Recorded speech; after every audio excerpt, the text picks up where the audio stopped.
যোৰহাট লোকসভা সমষ্টিত অগপৰ সমীক্ষা সন্দৰ্ভত প্ৰতিক্ৰিয়া ব্যক্ত কৰিছে প্ৰদীপ হাজৰিকাই। বিজেপি কৰ্মীয়ে অগপক সহযোগিতা নকৰা বুলি উল্লেখ অগপ নেতাগৰাকীৰ। ভাইৰেল হোৱা পত্ৰখনত কোনো স্বাক্ষৰ নাই বুলি উল্লেখ প্ৰদীপ হাজৰিকাৰ। যোৰহাটত তপন গগৈয়ে জিকিব বুলি পুনৰ দাবী অগপ নেতাগৰাকীৰ। অগপ বিজেপিৰ মিত্ৰতা গাঢ়তাৰে ল'ব পৰা নাই বুলি তাৎপৰ্যপূৰ্ণ মন্তব্য বিধায়কগৰাকীৰ। ভাইৰেল হোৱা পত্ৰখনৰ তথ্য সঁচা বুলিও স্বীকাৰ কৰিলে প্ৰদীপ হাজৰিকাই।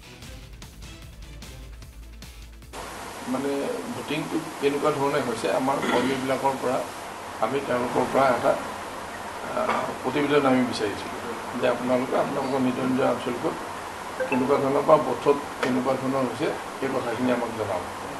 আৰু সেই কথাখিনি তেওঁলোকে জনোৱাৰ পিছত আমি তাত যিটো ফাইণ্ডিং হ'ল এই ফাইণ্ডিংটো ঠিক কৰি পেলাই সেইটো আমি আমাৰ চেণ্ট্ৰেল কমিটিলৈ পঠাই দিছোঁ।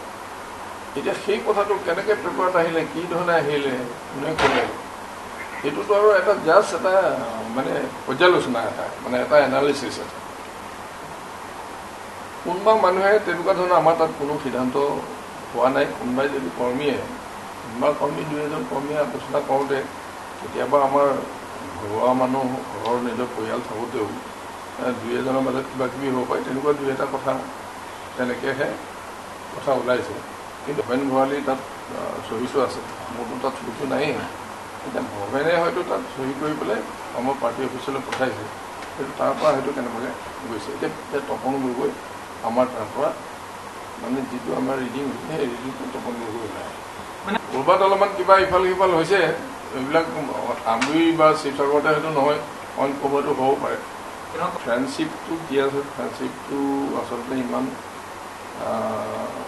গাঢ় বুলি যিটো কয়, গাঢ়ৰ ফ্ৰেণ্ডশ্বিপটো এতিয়ালৈকে মই ভাবোঁ যে আমি ল'ব পৰা নাই বিজেপিৰ লগত। সেইটোত মানে দুইটা পাৰ্টীয়ে আৰু অলপমান ৱৰ্ক কৰিব লাগিব। কিন্তু আপুনি যদি মাইক্ৰ' লেভেললৈ গুচি যায়, মাইক্ৰ' লেভেললৈকে সেই বস্তুটো আমি কেৰি কৰি লৈ যাব পাৰিব লাগিব।